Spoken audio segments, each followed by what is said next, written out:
Now I do wood turning, I don't deny that, but this is not a wood turning video. I wanted to see if we could use the kits without turning anything.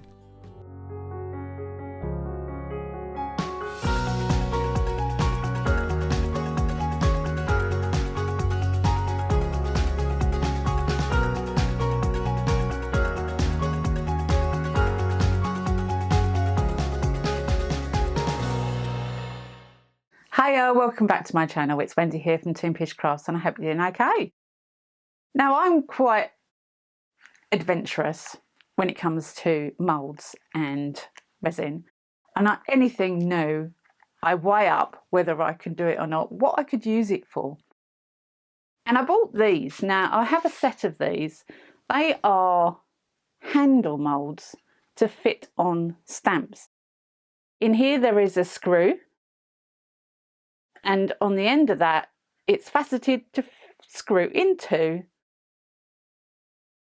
the stamp. Now it occurred to me that that is a really cool thing to make with resin. But what else could I use this handle for? So I'm going to have an experiment to see if I can find other things that these handles will fit into. Let's have a go.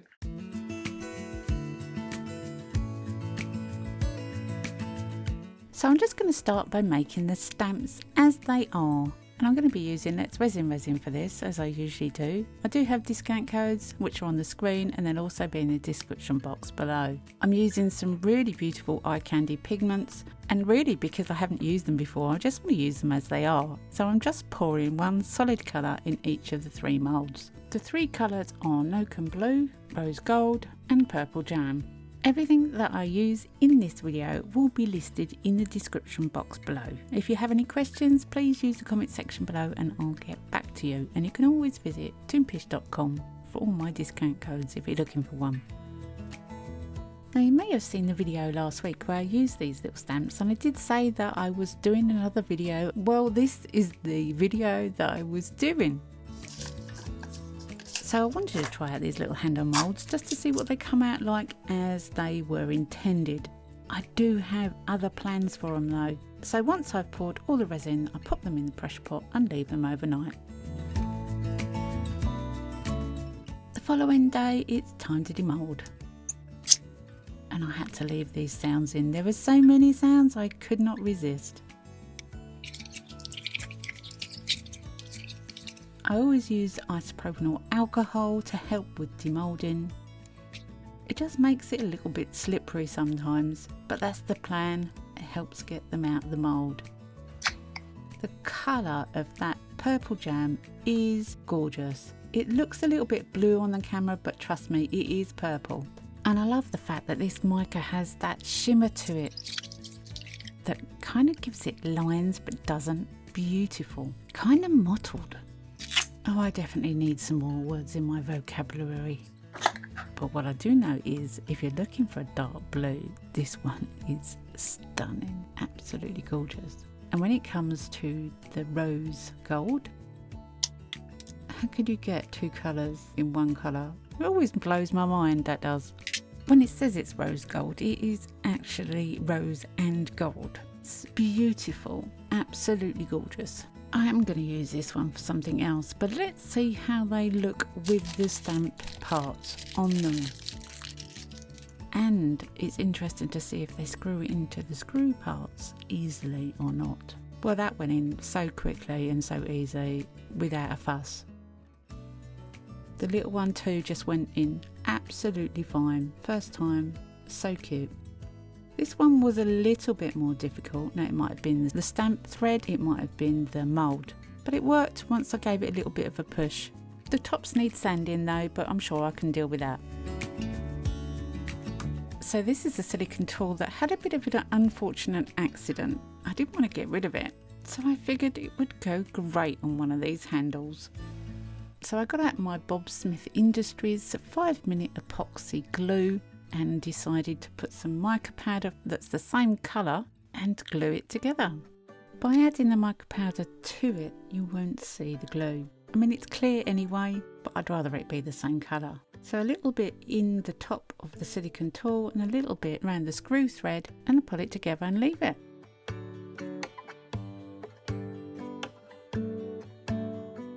So if you're a turner, you will be familiar with buying kits to make things on your lathe. So I went online and found CS Crafts, and they sell lots of different types of kits. It's very common for turners to use these type of kits. So I thought it would be a good idea to buy some kits and help other people use them, because the kits are really good and there's lots available here in the UK, in America, and I'm sure they're available in other places. Now I do wood turning, I don't deny that, but this is not a wood turning video. I wanted to see if we could use the kits without turning anything.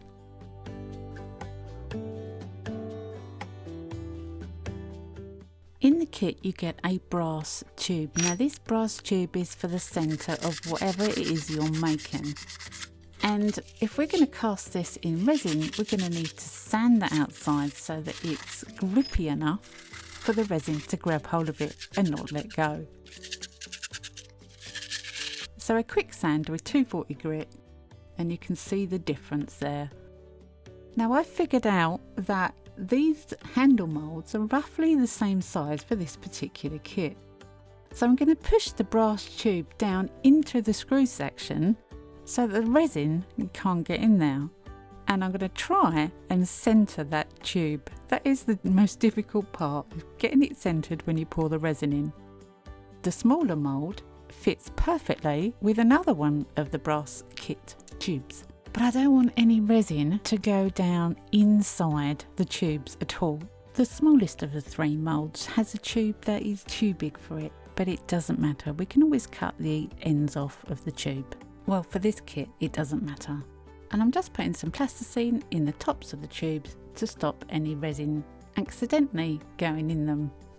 So I've chosen the colours that I'm going to be using. Again, they're all eye candy. We've got Mono Red, Chartreuse, I think this one's called Cayman Budake, but I'm not 100% sure on that, and Persian Purple.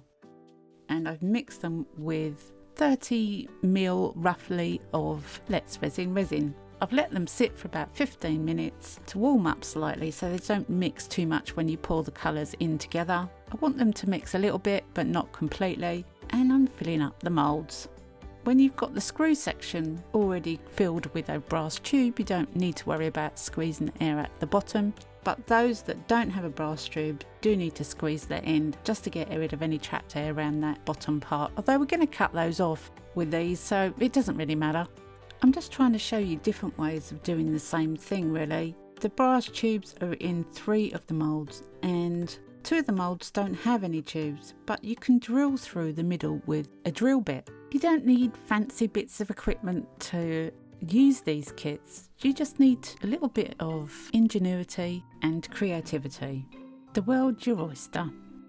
I'll give it a quick whiz round with a stick just to mix the colours slightly, and then they go in my pressure pot. Don't have to use a pressure pot, but I have one, so I use it.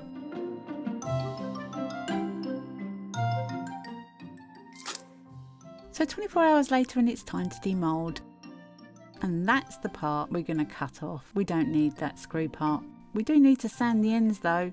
I'm not going to put you through the whole lot of demoulding. But again, the screw pit is the bit that we're going to cut off, and the end we need to sand. Now the smaller, tiny handle, you can see the 2 bits of the tube that need to be cut off. You can cut those off with a hacksaw. I have a bit more of a robust machine to be able to do that with, but you can use a hacksaw if you just want to get rid of it and then sand it off. Again, with the bigger ones, just cut off the end that you don't need.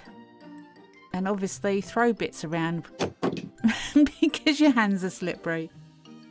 Now that is the bit that sits in the threaded part of the mould, because it's stopping the resin going up inside the tube, but we don't need that bit, so that bit can be cut off. Now I've got all my handles, I'm going to go and do the cutting off. Now I do go to the garage and I do have large machinery. You don't have to have the large machinery, but as I have them, I'm going to use them because it makes it a lot quicker. So I take off the ends of the brass tubes that I don't want, I sand down the bottoms and make them all nice and flat. And And then I take the other 2 bits to the drill and I drill through the middle. Now one of them I go halfway down and one of them I go all the way through to the bottom. So there's a hole right the way through.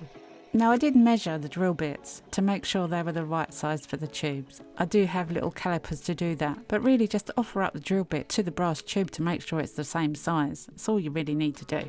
But it's too long for this tube. Now this is for the pen kit, so it needs to be the correct size for the tube. So I'm going to mark it up with a Sharpie and just go and cut it down. Once I'm happy that it fits nicely, then I sand it down like I did with the other tubes and I 2-part epoxy glue it into the centre with some coloured mica.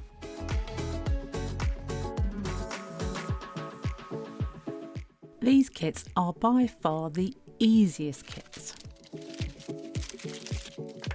This is the seam ripper kit and it comes with 2 ends. It also comes with a clip, but the handle that I'm using is too big, so we'll put that to one side. They just fit straight in.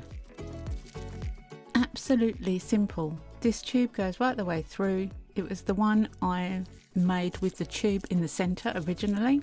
So I cast it and I fitted it together. Just so easy.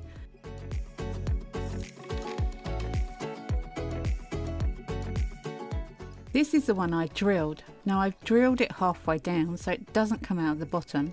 And I wanted to show you that actually you don't need to put the tube in, because this stitch threader fits nicely just in the hole that I've drilled.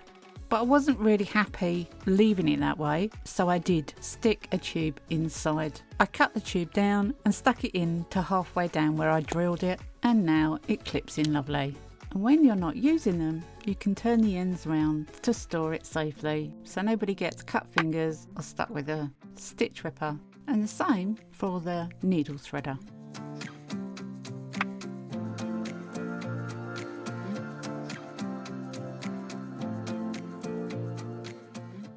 So these kits are a little bit more complicated. It's the pen keyring kit, and there's several parts to this. You get the rear end, which is attached to the pen cartridge. You get the front end, where the pen cartridge will stick out from, the screw cap, and the keyring piece itself. Now you need to squeeze these into the brass tube. A lot of pen turners use their lathe for this. Some use padded out bench vise. Personally, I would use the lathe, but I wanted to show you a cheaper option without buying a lathe. But the easiest method is a clamp. It does take a little bit of muscle to do this, and it's very difficult to film it, but basically you push it in with quite a bit of force, and those clamps work quite well. So the rear end then screws onto the bit you've pushed in to the tube.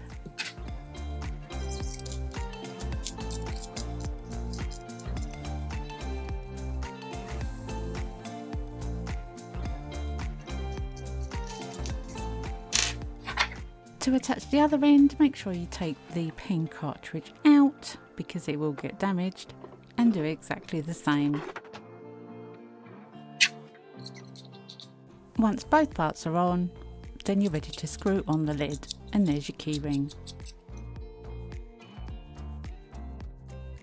And as I had the gold coloured kit as well, I did exactly the same for that one. Which do you prefer, the gold or the silver? I'm more of a silver girl myself.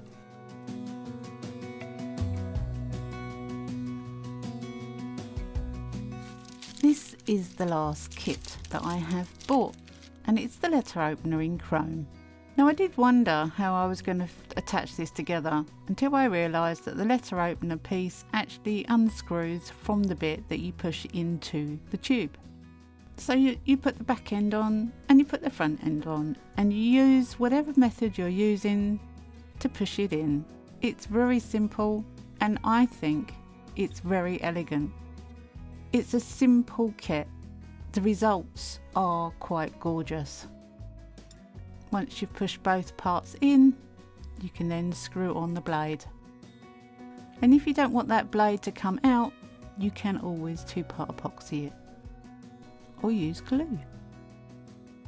Absolutely gorgeous.